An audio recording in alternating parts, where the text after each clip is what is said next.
My father was incredibly frugal. He literally computed every tip to the penny, even in the cheapest diners. He would order for us when we would go out to restaurants to make sure he knew exactly how much the bill was going to be. And he always ordered the things that were the cheapest on special. Every penny mattered, and he was never going to give away too much. I grew up believing the same thing, that money is scarce, that you barely have enough, or maybe sometimes you don't have enough. And that belief ran my life, my relationship with money for over 40 years. Even after I became financially successful, I still worried about every penny that we spent. I still budgeted. I still would get really freaked out and upset and angry even when we'd get an unexpected bill that didn't fit into the budget. I couldn't enjoy money. I would feel guilty spending on myself or on something that wasn't needed. So you could blame the bank account, you could blame your income, but why? Today I'm going to show you why it's much more impactful if you blame the belief. So how about you? Think about your relationship with money. Do you flinch at the thought of spending money on yourself? Do you constantly run that mental math before you spend money or make a decision to invest in something? Before saying yes to something you could easily afford? Does an unexpected bill throw you through a loop and you got to redo your whole budget, even though you have more than enough in your savings? The thing that is so important to realize is that it's not the actual number in your bank account. It's not how much you spend versus how much you make that really determines your relationship with money. It's very easy and logical to think that's what it is, but it's not. Your relationship with money, the feelings you have towards money and spending money and having money is all based on your belief about money, not how much is actually there. So you could make $1 million and still worry about that unexpected bill. You could have $5,000 in savings and worry about inflation going up. You could try to book a trip to enjoy yourself and automatically go for the cheapest option because it feels more responsible to do that. It all comes down to the emotions that we have when we think about money. Fear, shame, the need for control, worry, stress, whatever it is for you, that's what's running the show when it comes to your money. Everything is going to be centered around that underlying emotional response to money. It's a double whammy. Not only are we worried about money constantly, but the money we actually have, we can't enjoy. So as I said, it's not a money problem, it's a programmed belief problem. And the only way that you're going to improve your relationship with money is not by making more, but by changing your underlying beliefs about money. The belief that was programmed in when you were just a child, when you had no idea what money even was. Your body started to retain these responses that you witnessed around money. So in my case, whenever I saw my dad being super frugal, or I would say cheap, that got downloaded into my nervous system. That when it comes to spending money, it was a stressful response. There are actually different kinds of money that elicit a different emotional response to that, like savings or debt or income or how much money you would like to make, your income goal.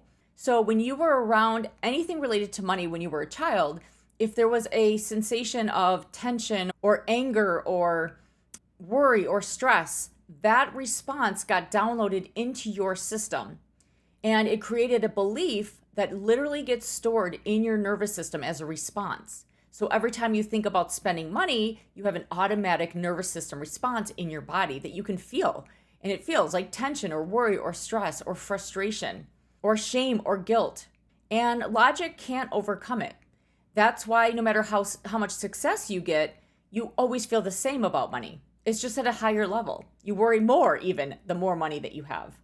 Just because you get a $10,000 check in your account doesn't change that underlying belief, that automatic response that money equals stress or money equals not enough. We're going to run out, scarcity, lack, whatever that automatic response is for you. We were taught that you have to work hard for your money and it's easy to lose it unless you're really diligent and frugal. We never spent money on extravagant things. We went to restaurants that were barely adequate. We went on vacations that were very budget friendly. And I'm not saying that those things are bad. I'm just saying that those are the experiences that create the beliefs that we go on to have in our adult life, whether you want them or not.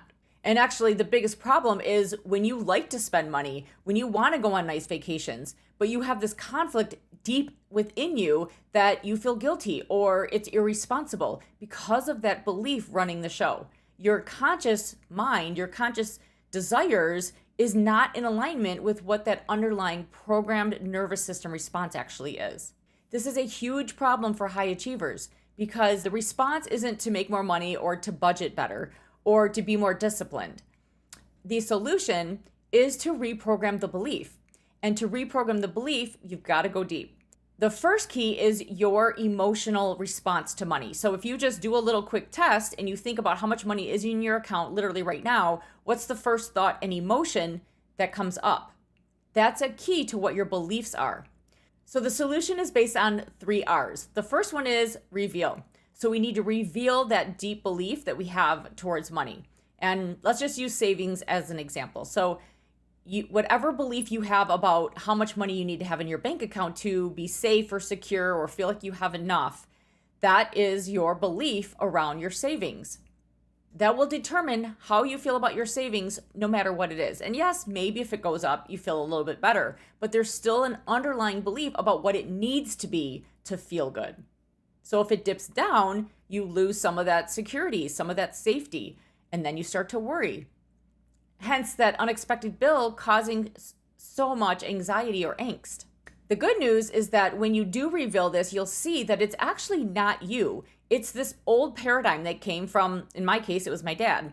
So once we realize that it's actually just this paradigm that we've inherited, we are able to take a look at it from a different perspective.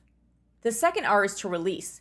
We need to regulate our nervous system so that we no longer associate the thought of our savings with this automatic negative nervous system response. And again, this doesn't happen on a logical brain thought-based level. It is a mind-body connection. So it has to be released on a mind-body level. And then the third R is realign.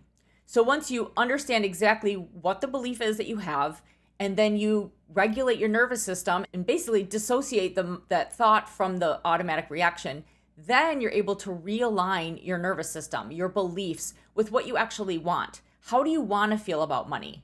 What do you want to think or feel when you look at your bank account? Do you want to feel like no matter what, I'm always safe? No matter what, I always have enough? No matter what, we always figure it out? Money is a gift. Money isn't something to be afraid of or nervous about or worried about. What is it that you want to believe about money? That is the third R. But this can only be done if we do the first 2 steps. We have to get deep to the belief at a nervous system level. I call this mind-body belief work. So what's one belief that you want to change related to money? Please drop it in the comments. I would love to get to know you better. And if you want help reprogramming your money beliefs, this is exactly what I help my clients do. I offer a free Paradigm Diagnostic Assessment, which is not a sales call. It's literally just a 15-minute deep dive to help you reveal what your deepest beliefs about money are and where they came from. And then you walk away with a 1 to 2 step plan that you can start implementing immediately to start shifting your beliefs.